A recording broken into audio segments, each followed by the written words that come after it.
that. Amaryllis is a plant? Okay, cool. Alright, cool. So today we were checking out Unlucky Morpheus Amaryllis, which is a plant, I just learned. Let's check it out. I'm not gonna lie, this sounds more like the beginning of a K-pop song. Never mind. Not anymore.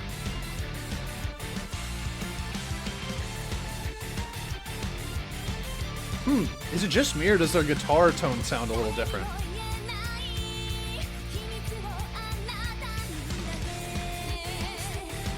Oh. So this one is a little more rock heavy than normal.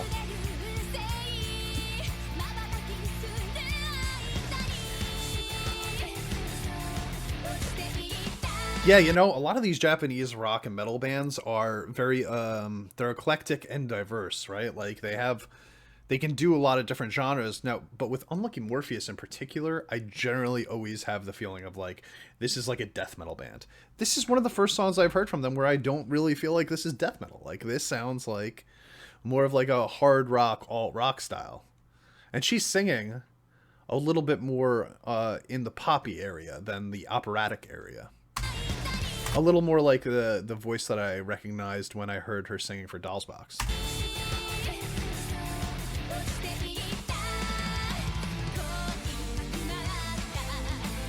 Oh, so we even got like a power metal riff in there.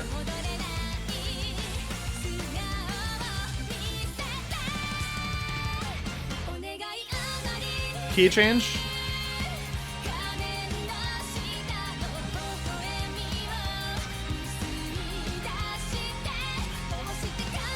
You know, honestly, this is so interesting for them because even with that, the lighter sort of build up to this chorus, I still kind of expected the chorus to break down into something much heavier. This really feels way more.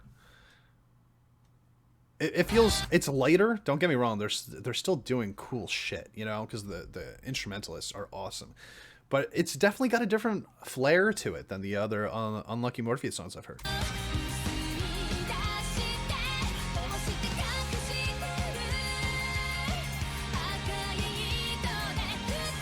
What's that, Jay Lismy?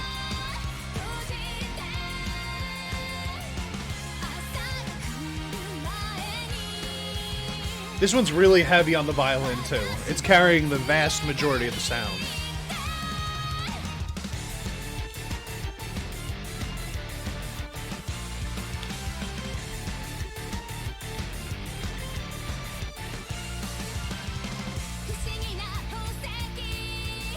So I will say this, though. So far, this is probably the simplest guitar and drum song I've heard from them.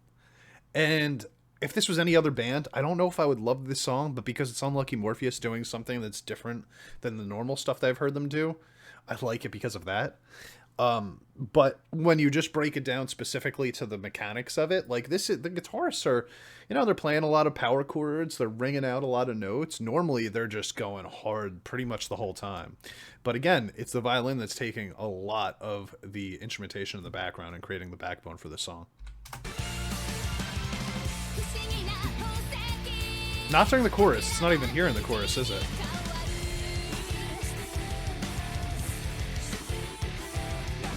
I do like that.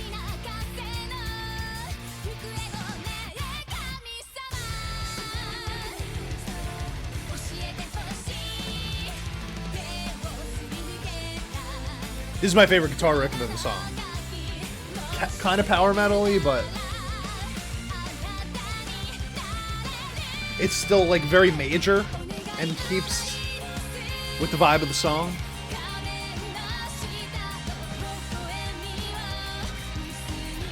And can we just take 1 second? I feel like I gotta do this in every video that I do for Unlucky Morpheus, but she looks great. Fuki is such a good looking lady, you know?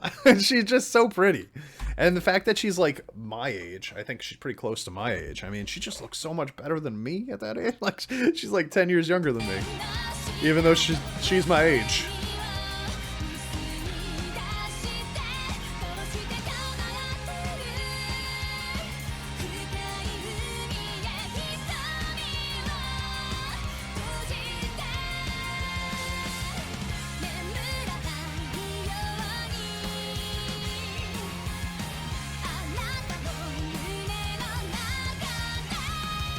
Ooh. That was a really high poppy note for her. And it's interesting. You could probably just take that one note and really hear the difference between Fuki's voice in this song and the type of stuff that she was doing in Doll's Box versus the stuff that she's doing in Unlucky Morpheus most of the time, where this note, I think, normally would be full of traditional Japanese vibrato when she comes, oh, you know, but, like, pretty. Not what I just did. And this one, she hits it clean, you know, more like a poppy song.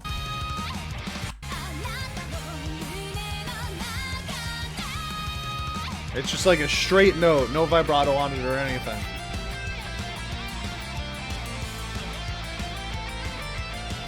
Glad we're still getting a guitar solo, though.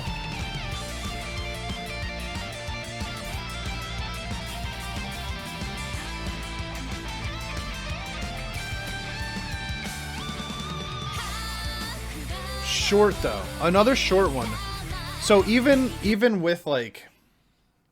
So there's a big change in vibe on this song, obviously, as I've alluded to. But, like, the guitar solo, I'm glad it still exists, even though there's the change in the sound for this one.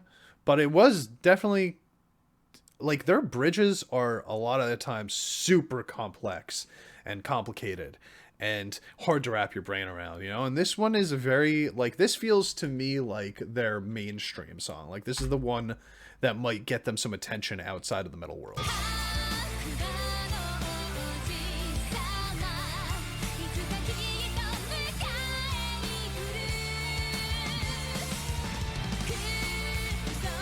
I wonder if the violinist wrote the song, because it feels like it's mostly about her.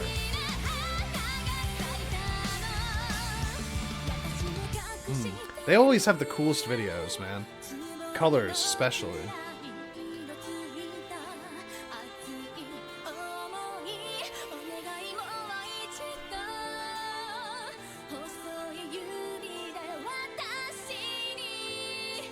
I love her light, airy voice, man. And I kind of get what Mr. Ryan Muir was talking about now when he heard Unlucky Morpheus for the first time and he wasn't a huge fan of her vocals. They listened to Doll's Box and he loved them in there. I really like her vocals when she does this type of thing, too. Don't get me wrong. Unlucky Morpheus, as it is constructed as this, like, gothic death metal sort of, like, throwback to classical music also. I love her vocals when they're doing that kind of music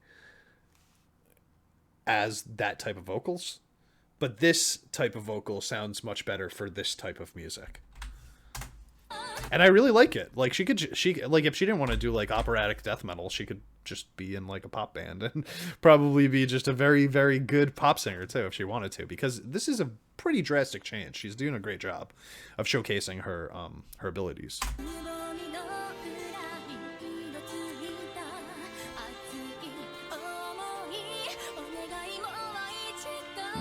A lot of people are seemingly agreeing.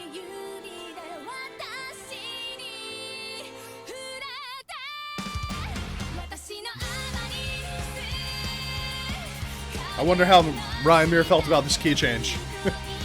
I actually like it. It sounds pretty, it sounds like it fits right.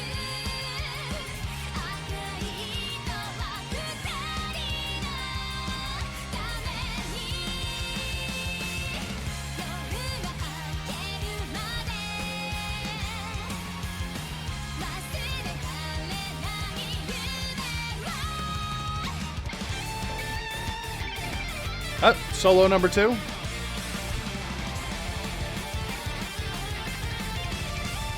Nope. Double bass in there too. They had to throw just a little bit of the metal in there at the end, huh? Can't get a whole song without a little bit of metal from them. Don't they have the coolest logo too, man? I love their logo. So that was a cool song. Because it wasn't what I normally hear from Unlucky Morpheus, I think. Like I mentioned in the beginning, I'm not sure that song would have been one that I would have picked up on. If it was by, like, an unknown band and I just heard them for the first time, I don't know if I would have been like, oh, I really need to hear more from this band. But because it was Unlucky Morpheus doing it, and it's such a departure from the other music that I've heard them do, I really appreciate that they showed their diversity here, not just musically but vocally also. So that's really cool. And like a lot of people in the chat are saying, it seems like her vocals are easier to digest when they're this style, which I get. I do understand. Like, operatic vocals in metal music is not exactly the most popular style of vocals out there. Personally, I love it. I think I prefer that version, but when she's doing music like this, I'm glad that she is able to make that shift so easily, because I thought it turned out pretty well. It's far from my favorite Unlucky Morpheus songs, though, but you guys know I'm a metalhead. I like the metal stuff the most, so this was a cool song for them to do, but far from the top end of my favorite Unlucky Morpheus songs.